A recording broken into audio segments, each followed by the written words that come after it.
One of the common things I get asked in my community is, but what if I don't have symptoms? So I'm not experiencing any symptoms. Should I still consider hormone? Like I'm not having the hot flashes. I'm still sleeping fine. My menstrual cycle, okay, maybe it's a bit shorter, but should I be on progesterone? Should I be considering estrogen? What are some of the experts and the data that you've revealed?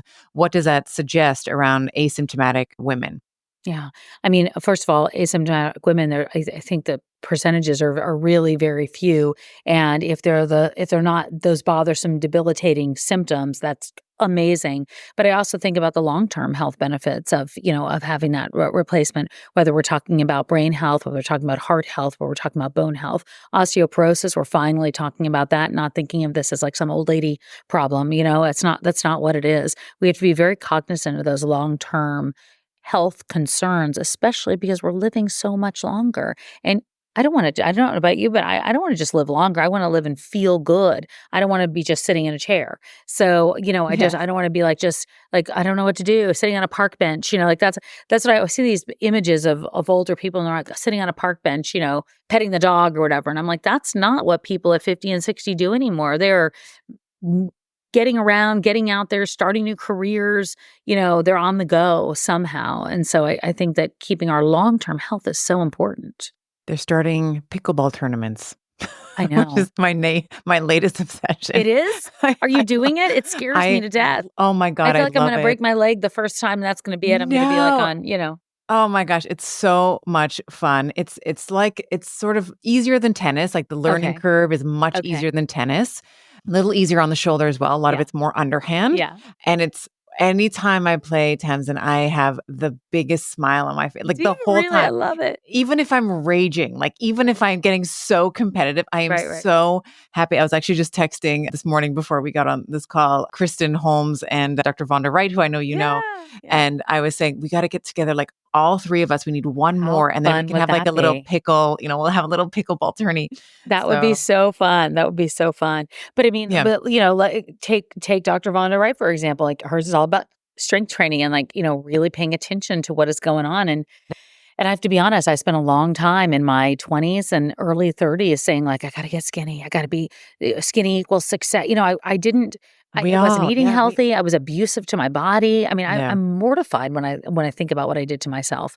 And yeah. so now I actually really enjoy eating. I mean, I really just do in general enjoy eating, but I don't dread that mealtime of like good, bad, guilt, not guilt. And so it's really nice to move into this next phase of life.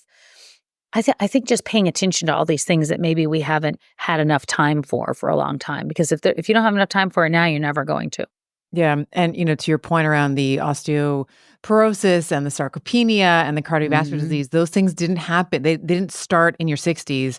Mm-mm. Those disease processes started in your 30s and your 40s, right? So it's like osteopenia first, and then we get Mhm. to osteoporosis, right? Mhm. You'll get a little bit Mhm. of joint achiness first, Yep. and then it's a full blown arthritide, right? So I think that is important to be proactive when you're younger. And like Vonda, and this is probably why Vonda and I get along so well. Both of our messages is very similar insofar Yes. as, muscle is the currency Mhm. that is going to carry you forward from a mobility perspective, from a metabolic perspective, if you're still cycling, and just from a hormonal perspective, like a menopausal or a menstrual Mhm. perspective, Mhm. helps to balance out these hormones if you're menstruating.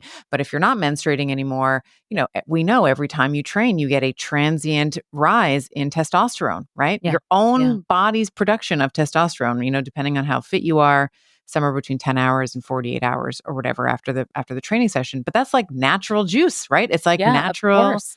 natural stuff. So I think that's very important. So back to my original question with you. Mhm. So are you on hormones now? You're Oh, I taking am. hormone therapy? Mhm. You are. And then what are some of the lifestyle changes that you made? You mentioned, cardio bunny. It's like high Mhm. five. I was on the elliptical for an hour several times a week growing up and counting out my 10 almonds and my Me 10 too. grapes Me and too. all of that. What is I I was know. like, I I chewed know. gum today. I hope I worked that off. And Oh I look God. back and I'm like, what? No, what? What was I I doing? know. But it was Yeah. also, it's societal too. It's not like we Yeah. just came up with that. So, it's societal. And I think that I'm happy about this kind of movement because we're pushing back on all of it. I mean, look, the other big one that I really pay a lot of attention to is sleep. I Yeah. never would be somebody that did that. I'd be like, I'll sleep when I'm dead, but now I think I got tired of being tired. I think sleep is fascinating to me and what it's able to do in terms of healing our bodies when we're asleep. So I love that. I pay attention a lot to my stress levels because I can see, what they do to me. I can see what happens when I'm not paying attention to it versus when I am. And then I find myself, nutrition, obviously we talked about and strength training, but I do find myself oftentimes going, what's the worst thing that can happen? Like, what's the worst thing? Like, go to the worst thing and then let's back up and see where we are, just to kind of Yeah. keep things in check. Like every once in a while, I think I can get out of check. And so I've really tried to focus on that and not making everything be such a life or death situation. We're really lucky to be here. We're really lucky to be women during this time in our lives. We're really lucky to be at the forefront of a huge change for the next generation. And so I try to appreciate that. I love that so much because, it's you and I sort of sound like we're cut from the same cloth in some ways, in that I used to think if I had half a thing of cheesecake or whatever, that it was the end, it It's was over. literally the end of the world. And it's like, you know what? The stress response and the Right? rumination around that The stupid piece of rumination. cheesecake is far worse than the actual nutritional Totally. and metabolic, Totally. consequences of having it. It's so dumb. It's so And dumb. It's so dumb.